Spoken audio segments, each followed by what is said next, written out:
They say when the night grows quiet and the wind whispers through the cracks in the walls, El Coco begins to stir. He doesn't knock, he doesn't speak, he doesn't need to. He waits, patiently, in the deepest shadows of your room. Some say he lives in the closet just behind the coats you never wear. Others swear they've heard him crawling across the roof, his claws scratching softly against the tiles. And some have seen two glowing eyes staring from under the bed right before the darkness swallows them whole. El Coco is no ordinary monster. His shape is never the same. To some, he's a dark, shapeless figure like a walking shadow. To others, he's a hairy beast with a hollow face and long, skeletal fingers. And sometimes he doesn't appear at all, just the sense of something near, watching, waiting.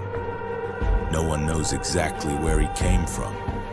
Some say he was once a lost soul, cursed to wander in search of the disobedient.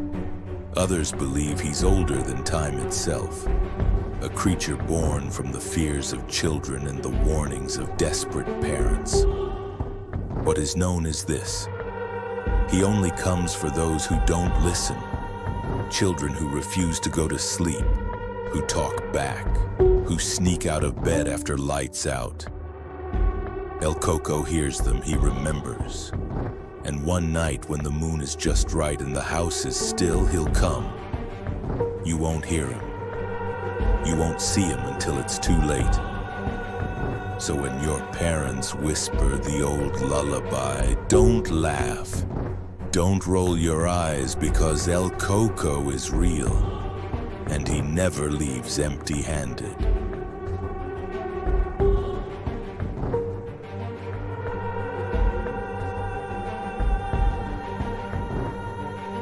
Some say he marks the homes he visits, just a faint scratch on the door frame, or a trail of cold air drifting down the hallway.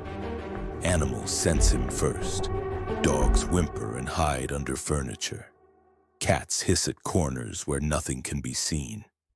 The older folk, the ones who still remember the stories whispered to them as children, warn against ignoring these signs. There are tales, old ones, of children who vanished in the middle of the night. No broken windows, no footprints. Just an empty bed and the faint echo of the lullaby still hanging in the air. Duérmete, niño, duérmete ya. The ones who return, if they return at all, are never quite the same. Quiet, pale, their eyes wide, as if still watching something no one else can see. When asked where they've been, they only shake their heads and whisper, El Coco.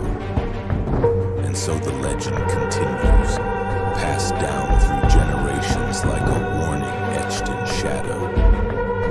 A reminder that the darkness holds more than just dreams, that some stories are not meant to be forgotten. So if you hear a creak outside your door tonight, or a cold breeze brushes across your face while you lie in bed, don't move, don't call out, just close your eyes, be still, and hope.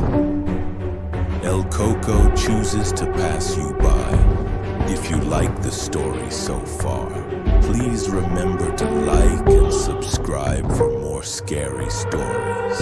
In the outskirts of Mexico City, beyond the glowing lights and busy streets, lies the dark stillness of Xochimilco. It's a place of legend, of ghost stories, haunted canals, and dolls strung like warnings on twisted trees. But one story has always stood out. It's the story of Lucia Ortega, a 10-year-old girl who lived with her mother in a worn yellow house near the water. Lucia was bold, curious, and never afraid of the dark. She laughed when her tia told her stories of El Coco. He's just a tale to scare kids into sleeping, she'd say. Then one night, Lucia stayed up past bedtime. Her mother had warned her, scolded her even. but Lucia had slipped out of bed to play on her tablet beneath the blankets.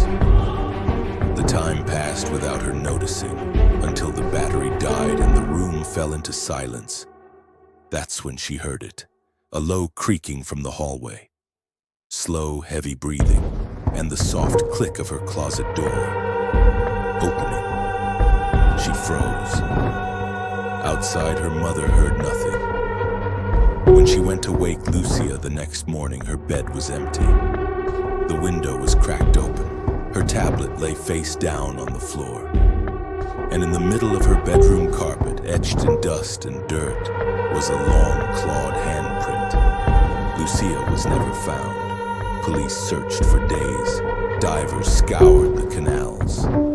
Her case made the news, but the locals already knew the truth. They'd seen it before.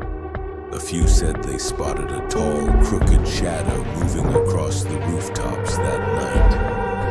Others claimed to hear her voice near the water, calling faintly for help, then suddenly silenced. Her mother still lives in that house. She leaves a candle burning in Lucia's window every night and never ever lets the light go out. She says it keeps him from coming back. And some nights, if you're quiet enough near the canal, you might hear it too. A lullaby in the wind. A child's voice carried softly through the trees. So if you're near Xochimilco after dark, stay close to your family. Don't wander too far. And whatever you do, don't ignore the sound of footsteps behind you. Because El Coco doesn't knock. He chooses, and he never leaves empty-handed. Some say Lucia wasn't the first. Long before her disappearance, older residents of Xochimilco whispered similar stories, rumors of children who vanished without a trace. Their names have faded, but their rooms were left untouched, toys gathering dust like offerings to silence. There was Diego lost during a storm in 1984. Camilla taken amid fireworks during a festival. No suspects.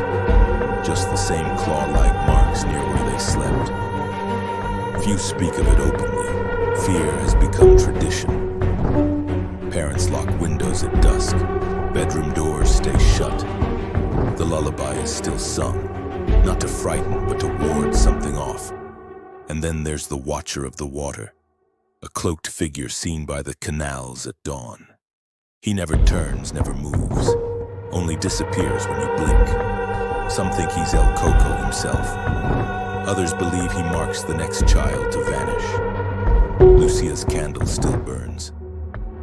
Every year, her mother leaves a toy by the canal, a faded one-eyed doll, a plea for peace. But sometimes pleas aren't enough. Last winter, a boy named Emiliano vanished during a blackout. Wet footprints led to the canal. Nothing more. So if you hear the lullaby, don't speak, don't move. And whatever you do, don't open your eyes, because he might already be there waiting. If you like the story, don't forget to like and subscribe for more scary stories like this.